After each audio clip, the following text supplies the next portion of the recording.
Shalom Bapak Ibu, selamat hari Minggu. Tuhan Yesus memberkati kita semua. Mari kita sama-sama hari ini memuji dan memuliakan nama Tuhan serta mendengarkan renungan firman Tuhan. Tapi sebelumnya mari sama-sama kita bersatu di dalam doa. Terima kasih Tuhan Yesus, terima kasih atas segala penyertaan-Mu. Terima kasih atas segala kasih karunia-Mu Tuhan. Tuhan pimpin kami hari ini Tuhan. Kami mau siap Tuhan untuk memuji dan memuliakan nama Engkau. Terlebih lagi kami siap juga untuk mendengarkan firman-Mu Tuhan Yesus. Terima kasih. Di dalam nama Tuhan Yesus kami berdoa mengucap syukur. Amin.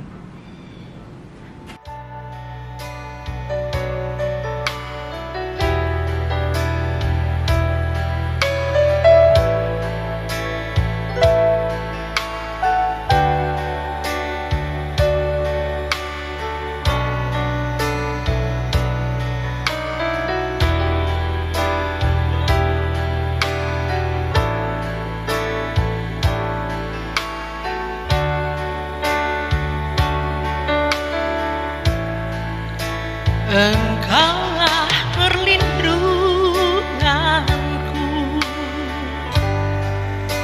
tempat perteduhan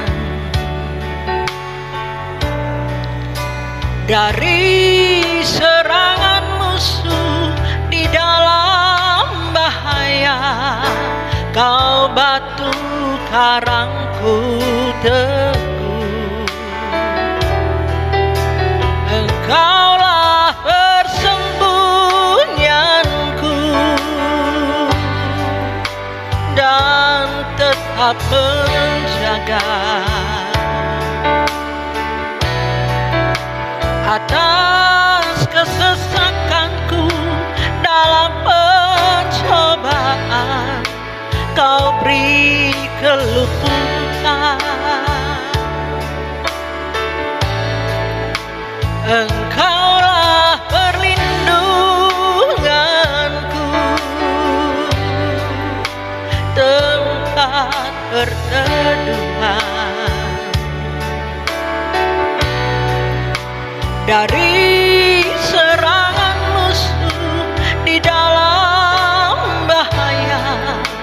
Kau batu karangku teguh, Engkaulah persembunyianku dan tetap menjaga atas kesesakanku dalam pencobaan. Kau beri keluputan, sebab itu jiwa bersorak-sorai, mulutku puji-puji nama-Mu. Glory, haleluya, terpujilah Tuhan, kemuliaan bagi Bapa. Hosana bagimu Yesusku, kudus kuduslah nama-Mu, kasih setiamu Tuhan, kasih setiamu tulus, kasih setiamu bagi kami tak berkesudahan. Sebab itu jiwa bersorak-sorai, mulutku puji-puji nama-Mu. Glory, haleluya, terpujilah Tuhan, kemuliaan bagi Bapa. Hosana bagimu Yesusku, ku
Bapak Ibu, mari kita siapkan hati kita untuk mendengarkan renungan firman Tuhan yang akan dibawakan oleh hambanya Bapak Pendeta Mesak Nugroho.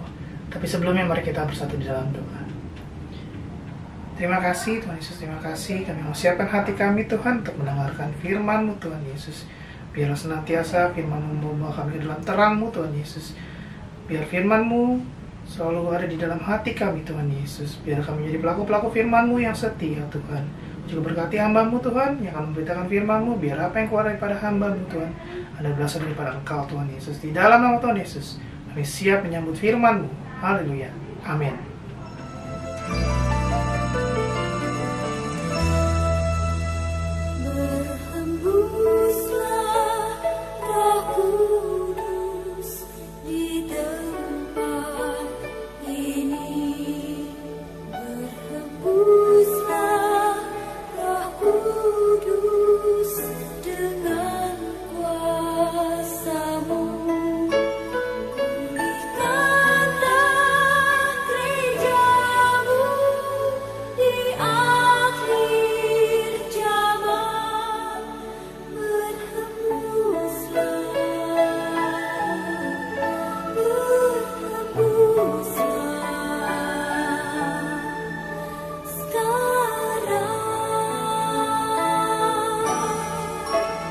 Berhembuslah Roh Kudus di tempat ini.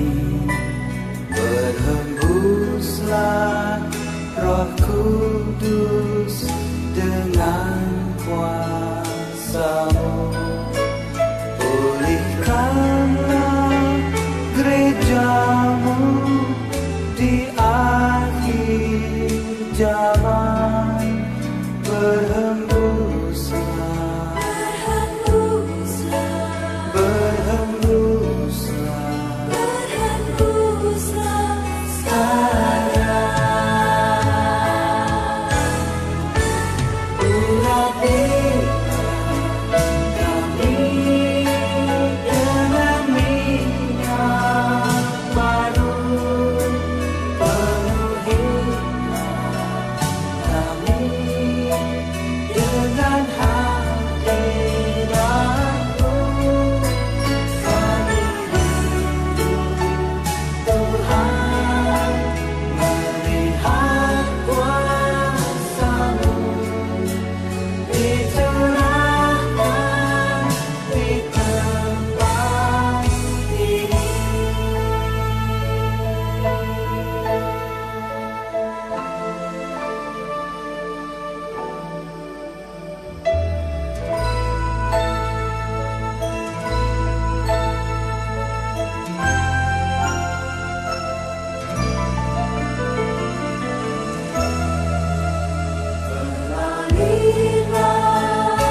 Bapak, Ibu, Saudara Jemaat Kasih Anugerah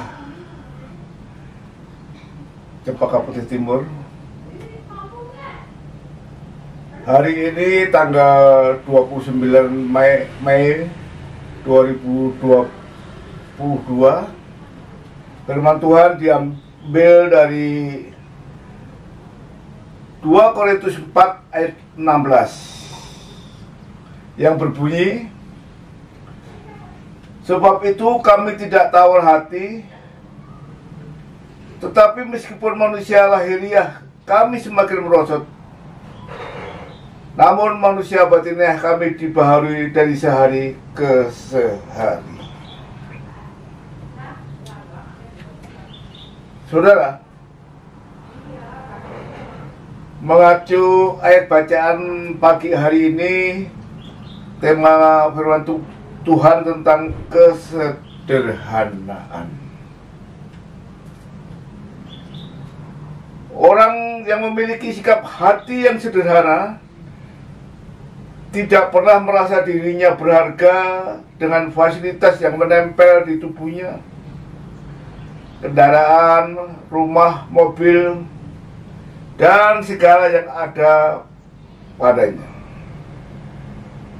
Manusia di sekitarnya bisa menghormati, tetapi ia tidak merasa bahwa hal itu merupakan nilai lebih dalam hidupnya. Mengapa demikian? Sebab ia mencari hormat dari Allah. Tuhan Yesus menyatakan, bagaimana seseorang bisa percaya kalau mencari hormat satu dengan yang lain? Yohanes 5 ayat 44 berbunyi, bagaimanakah kamu dapat percaya, kamu yang menerima hormat seorang dari yang lain, dan yang tidak mencari hormat yang datang dari Allah yang Esa? Saudara, teladan yang paling kuat mengenai kesederhanaan ini adalah Tuhan Yesus Kristus. Tidak ada yang disisakan untuk memperoleh kehormatan. Ia mengosongkan diri, termasuk hak untuk diperlakukan wajar. Ia bukan saja tidak diperlakukan sebagai penguasa tinggi, bahkan ia tidak diperlakukan sebagai manusia biasa. Kesederhanaan Tuhan Yesus itulah kemuliaannya. Ciri yang paling nyata dari orang yang memiliki sikap sederhana, tidak memiliki keinginan kecuali terhadap Tuhan dan kerajaannya. Saudara, kehidupan seperti ini bukan berarti tidak memiliki keinginan atau kehendak sama sekali. Justru manusia diciptakan dengan keinginan dan kehendak, dan Tuhan menghendaki agar manusia memainkan kehendak tersebut. Kehidupan manusia bukan robot yang tidak memiliki keinginan sendiri. Tentu saja pagi ini kehidupan itu harus mencerminkan kehendaknya. Tetapi keinginan yang ada di dalam hatinya haruslah keinginan melakukan kehendak Bapa. Ia membuka hatinya hanya untuk menerima perintah atau komando dari Bapa di surga. Ia tidak membuka akses dengan pihak manapun kecuali pihak Tuhan. Bapak, Ibu, Saudara, memiliki sikap hati yang sederhana harus ada bukti-bukti ditandai dengan kerendahan hati dan kelemah lembutannya. Seseorang tidak akan memiliki kesederhanaan. Harus dipahami, yang membuat hidup kita menjadi rumit adalah ketika bicara hati kita terbuka bagi segala hasrat yang masuk ke dalamnya. Ini sama dengan membuat akses dengan berbagai pihak untuk menerima tawarannya. Hidup dengan cara demikian akan membawa manusia kepada keadaan letih, lesu, dan berbeban berat. Bila mana Tuhan menawarkan kelegaan itu, berarti Ia menawarkan perhentian. Dalam bahasa Yunani, perhentian adalah anapauso. Perhentian di sini artinya perhentian dari pengembaraan jiwa yang mengingini banyak hal dan melabuhkan jiwa kepada Tuhan. Dalam pernyataannya, Tuhan Yesus mengatakan bahwa Ia rendah hati dan lemah lembut. Matius 11 ayat 28 sampai 29 berbunyi,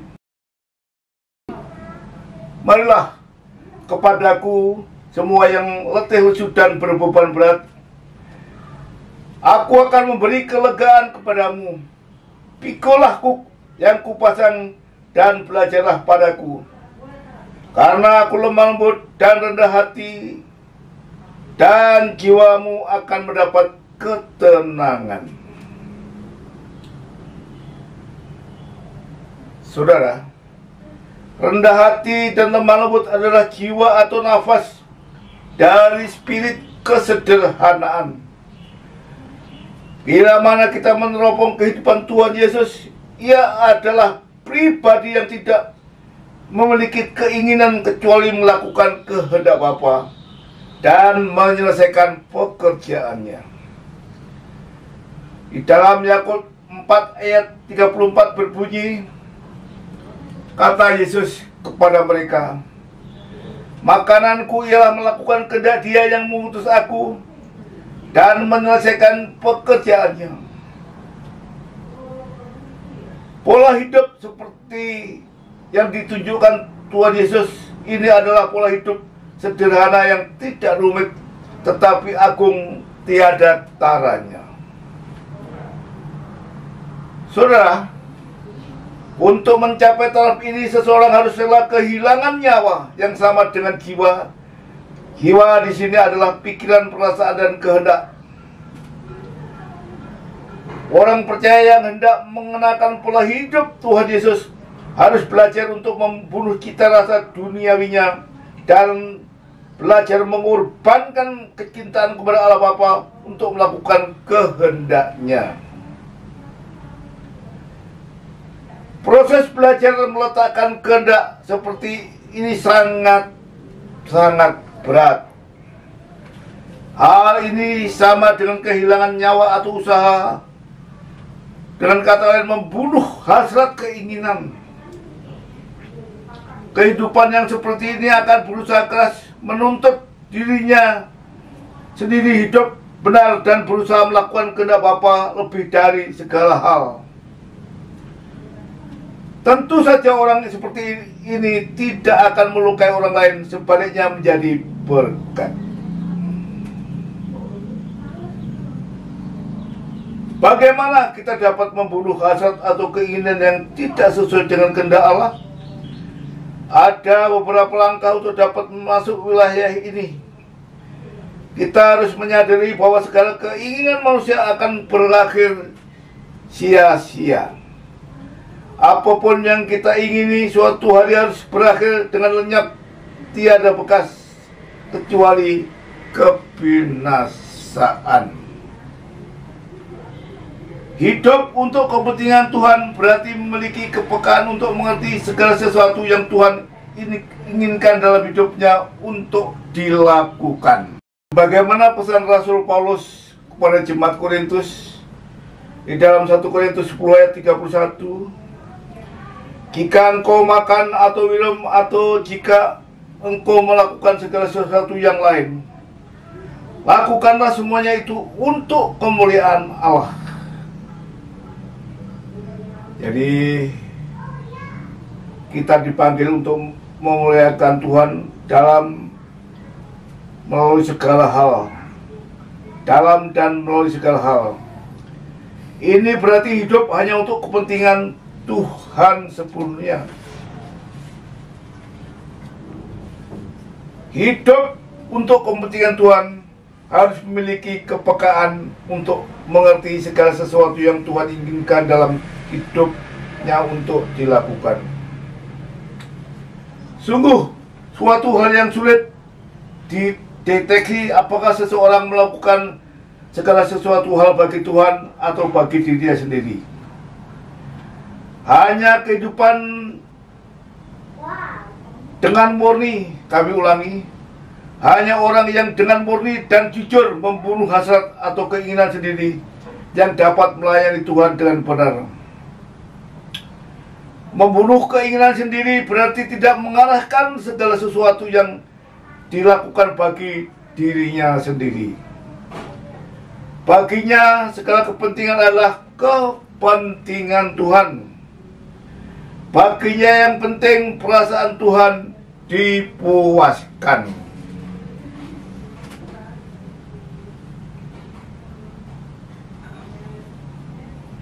Inilah orang-orang yang sudah mendapat perhentian kelegaan yang telah dijanjikan Tuhan Yesus bagi orang yang datang kepadanya. Sebagaimana Matius 11 ayat 28 berbunyi, kita harus menghayati bahwa tubuh yang kita pakai ini adalah tubuh sementara. Tubuh ini bukanlah kemah permanen. 2 Korintus 5 ayat yang pertama.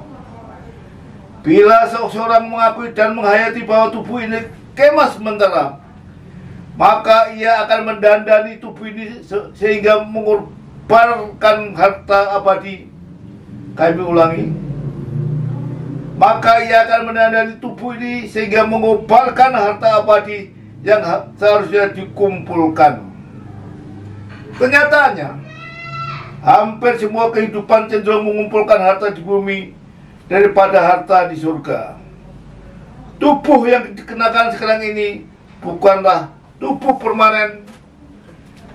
Oleh sebab itu, tidak perlu mempersoalkan apalagi menyesalkan warna kulit, tinggi badan, harmonisasi mata dan hidung atau bentuk wajah, bahkan cacat tubuh.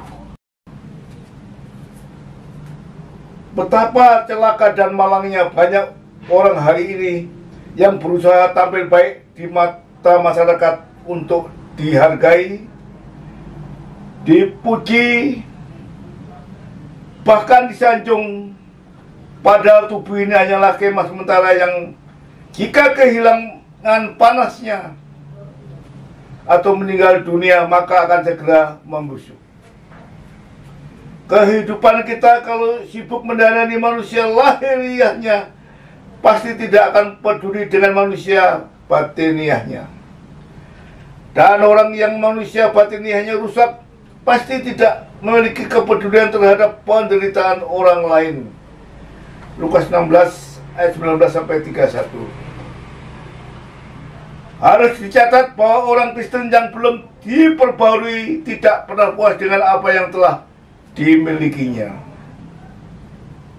Saudara, ia akan selalu menambah apa yang sudah ada, tidak pernah bisa berhenti sampai fisiknya tidak berdaya lagi. Bila sampai titik itu berarti ia tidak pernah menjadi orang yang menyenangkan hati Tuhan. Perlu diingat bahwa dalam aliran kepercayaan, filsafat dan agama lain pun juga kami ulangi, terdapat ajaran-ajaran untuk menjauhi keinginan duniawi berkenaan dengan harta dunia. Mereka bisa mencapai level-level yang menakjubkan. Tokoh-tokoh agama mereka bisa hidup dalam kesederhanaan, bahkan kemiskinan demi untuk mencapai apa yang mereka pandang sebagai kesempurnaan. Bagaimana kita sebagai orang percaya? Bagaimana dengan kita sebagai orang percaya? Tuhan Yesus menunjukkan dirinya sebagai teladan yang dalam salah satu pernyataannya menunjuk sebagaimana Matius 8 ayat 20. Serigala mempunyai liang dan burung mempunyai sarang, tetapi dirinya tidak memiliki tempat untuk meletakkan kepalanya.